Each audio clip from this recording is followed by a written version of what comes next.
एक बिगिनर के लिए बुक रीडिंग का सबसे बड़ा प्रॉब्लम उसकी हार्ड अंडरस्टैंडिंग, बोरियतनेस और जो पढ़ा है उसे याद ना रख पाना है, जिसे स्टार्टिंग में मैंने खुद झेला है। मैं समझ सकता हूँ कि कितना टॉर्चरफुल होता है कि ज़बरदस्ती खुद को फोर्स करना, टाइम देना, मेहनत करना, लेकिन फिर भी आउटपुट ज़ीरो। और इस वीडियो में हम यही जानेंगे कि कैसे एक बिगिनर अपनी रीडिंग को बहुत ही आसानी से इंटरेस्टिंग और उसे इफेक्टिव बना सकता है। एक बुक पूरी अच्छी तरह से तब समझ आती है जब इसे एक प्रॉपर प्लानिंग के साथ पढ़ा जाता है, और ये प्लानिंग बुक खरीदने के पहले से लेकर उसको फिनिश करने तक की होती है। इस वीडियो को मैंने 2 सेगमेंट में डिवाइड किया हुआ है, planning before buying the book और planning after buying the book. कोई भी बुक खरीदने या पढ़ने से पहले हमें ये जानना जरूरी है कि हमें बुक पढ़ना ही क्यों जरूरी है। स्टडी बताती है कि दुनिया के 3% लोगों के पास बाकी के 97% के बराबर की वेल्थ है, और इन 3% में से भी 1% के पास बाकी के 2% के बराबर की वेल्थ है। और इस 1% में वो लोग आते हैं जिन्होंने रीडिंग को अपनी डेली लाइफ का पार्ट बनाया हुआ, बाय पैशन या बाय प्रोफेशन। मतलब चाहे उन्हें रीडिंग पसंद हो या ना पसंद हो, ये मैटर ही नहीं करता, वो अपने दिन का कुछ ना कुछ टाइम जरूर निकालते हैं रीडिंग के लिए। तो अब सवाल यहाँ ये आता है कि पसंद नापसंद के बावजूद, इतना बिजी शेड्यूल होने के बावजूद लोग आखिर रीडिंग क्यों प्रेफर करते हैं? The answer is to getting great experience and great knowledge from great personality. सोचो ना, अगर Bill Gates, Elon Musk, Steve Job जैसी पर्सनैलिटी आपके साथ होती तो इस वक्त आपकी क्या लाइफ होती। लेकिन अफसोस, और हमारी इसी प्रॉब्लम को सॉल्व करती हैं ये book. So let's talk about the first segment, planning before buying the book. इसका स्टेप नंबर 1 है find your agenda. Most of the people यही सबसे बड़ी गलती करते हैं, जो मैंने भी की। सोशल मीडिया के रिकमेंडेशन पे कभी भी कोई बुक मत खरीदना, ये मेरा आपको स्ट्रॉन्ग सजेशन है, वरना मेरी तरह आप भी फालतू की बुक खरीद के पैसे वेस्ट करोगे, टाइम वेस्ट करोगे, और ऊपर से जो खुद को मेंटली फिजिकली टॉर्चर करोगे वो अलग से। जैसे कि rich dad poor dad, the power of subconscious mind, atomic habit, the psychology of money, ये सारी बुक सोशल मीडिया पर हाईली रिकमेंडेड बुक है, और नो डाउट ये अपनी अपनी फील्ड की one of the best book में से एक है, लेकिन सिर्फ उन्हीं के लिए जो इस फील्ड में नॉलेज लेना चाहते हैं। जैसे अगर किसी को फाइनेंस की नॉलेज चाहिए तो उसके लिए rich dad poor dad best है, किसी को दिमाग के बारे में जानना है तो उसके लिए the power of subconscious mind best है। ऐसे ही अलग अलग एजेंडाज के लिए अलग अलग books.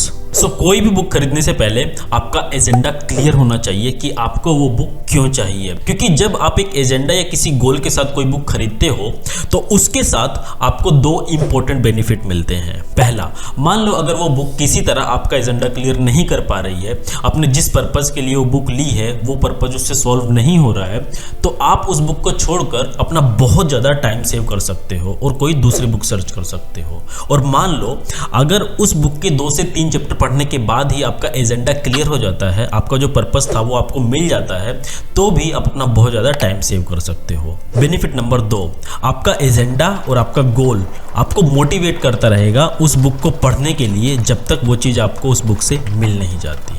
So select the book according to your purpose and need. Step number 2, search the best book in your field. अब आपका एजेंडा क्लियर हो गया है कि आपको कौन सी बुक खरीदनी है। इसके बाद आप गूगल पे जाके सिंपल अपने फील्ड की बेस्ट बुक सर्च करो, जैसे कि top 5 book on communication, top 5 book on leadership.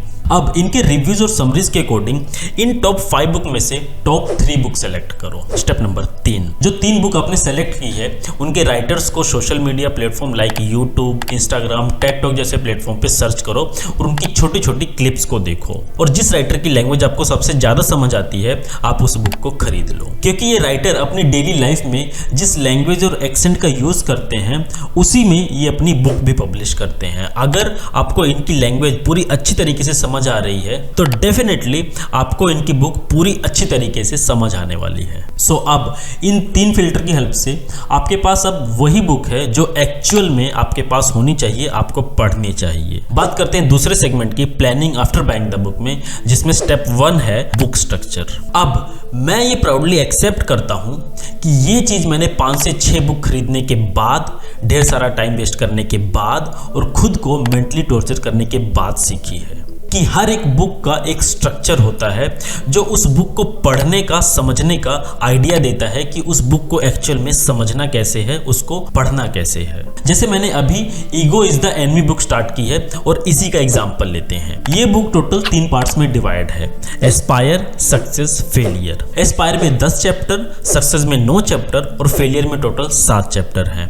और इन तीनों पार्ट्स के अलग अलग चैप्टर एक ही चीज को, एक ही स्टोरी को डिफरेंट वे में बताने और समझाने की कोशिश करते हैं। ऐसे एस्पायर के सभी 10 चैप्टर एस्पायर से रिलेटेड होते हैं, सक्सेस के सक्सेस से और फेलियर के फेलियर से, क्योंकि जरूरी नहीं है कि एक ही स्टोरी सबके लिए रिलेटेबल हो, सबको अच्छे से वो समझ में आ जाए। इसीलिए एक ही चीज को एक्सप्लेन करने के लिए अलग अलग स्टोरीज या अलग अलग चैप्टर्स होते हैं। Step number 2, read 2 to 3 chapter of each segment. देखो, सबसे पहले आप ये जान लो कि आपने कोई क्लास ना ही कोई कोर्स ज्वाइन किया है कि आपको स्टार्टिंग से लेके एंड तक एक सीरियल वाइज उस बुक को खत्म करना है। नहीं, आप लगभग 2 से 3 चैप्टर हर सेगमेंट से पढ़ो, क्योंकि हर सेगमेंट की स्टोरी लगभग उसी सेगमेंट को एक्सप्लेन करती है। हो सकता है आपके 2 से 3 चैप्टर पढ़ने के बाद ही आपका पर्पस क्लियर हो जाए, और अगर ऐसा होता है तो अगेन आप उस बुक को छोड़कर अपना बहुत ज़्यादा टाइम सेव कर सकते हो। और 1 से 2 चैप्टर पढ़ने के बाद आपको ये भी क्लियर हो जाएगा कि वो बुक आपकी हेल्प करेगी या नहीं। स्टेप नंबर 3,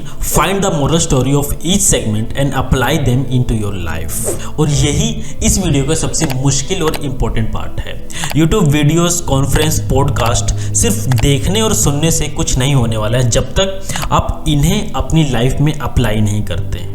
देखो, हर चीज को करने और सीखने का एक सही तरीका और प्रिंसिपल होता है, जिसे स्टेप बाय स्टेप फॉलो करके किसी भी मुश्किल चीज को बड़े ही आसानी से किया और सीखा जा सकता है। सो जो बुक मैं पढ़ता हूँ उसे अच्छे से अपनी डेली लाइफ में अप्लाई करने के लिए मैं 3 से 4 चीजें फॉलो करता हूँ। Number 1, mark the point with note. अब जब भी अपनी रीडिंग स्टार्ट करो तो आप अपने साथ कोई पेन या मार्कर, पेंसिल जरूर रखो, और जैसे ही आपको कोई वैल्यूएबल या इंपॉर्टेंट पॉइंट मिले तो उसे तुरंत एक नोट के साथ मार्क कर लो, ताकि फ्यूचर में जब उसकी आपको जरूरत हो तो वो आसानी से मिल जाए, और रिमार्क करने से आपको वो चीज थोड़ी सी याद रह जाती है। Number 2, summarise the chapter. अब ये जरूरी नहीं है कि एक बुक की सारी चीजें आपके काम की हो, तो आप जब भी कोई चैप्टर खत्म करो तो अपने अकॉर्डिंग उसमें जो आपके इंपॉर्टेंट पॉइंट्स हैं उन्हें कहीं नोट डाउन करके उनकी एक छोटी सी समरी बना लो। मैं अपनी बात करूं तो इसके लिए मैं नोशन का यूज करता हूं और अपने सारे इंपॉर्टेंट नोट्स उसी में रखता हूं। Step number 3, find take away points.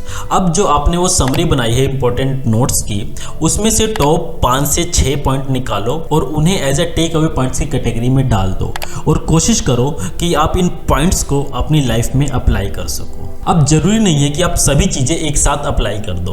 Point ये है कि आप स्लो करो लेकिन सॉलिड करो। Point number 4, plan for revisit. मान लो अब आपने एक बुक अच्छे से पढ़ ली और उसमें से अपने लिए चीजें भी निकाल ली, तो मैं अब आपको बताता हूं, अब आप बहुत ज्यादा मोटिवेट होगे दूसरी बुक पढ़ने के लिए और अपने आप को रोक भी नहीं पाओगे उस बुक को फिनिश करने के लिए। लेकिन यहाँ प्रॉब्लम ये आएगी कि जैसे ही आप उस बुक को पढ़ना स्टार्ट करोगे, आपका जो पिछला पढ़ा हुआ मटेरियल था वो धीरे धीरे भूलता जाएगा। तो इसके लिए मैं क्या करता हूँ, मैं वीक के 6 दिन तो उसी बुक को पढ़ता हूँ जो मैंने स्टार्ट की है, लेकिन 7वें दिन मैं रैंडमली किसी भी समरीज को उठा लेता हूँ जिसे मैंने अपने हाथों से लिखा होता है और उसे पढ़ना स्टार्ट कर देता हूँ, जिससे मेरा जो पिछले का था वो सारा याद रहता है। सो ये है मेरी रीडिंग का कंप्लीट रोड मैप, जिसके थ्रू मैं उस बुक से बेस्ट चीजें निकालता हूँ और उसे अपनी लाइफ में अप्लाई करता हूँ। वीडियो में ज्यादा पॉइंट होने के नाते मैंने पूरी वीडियो समराइज कर देता हूँ।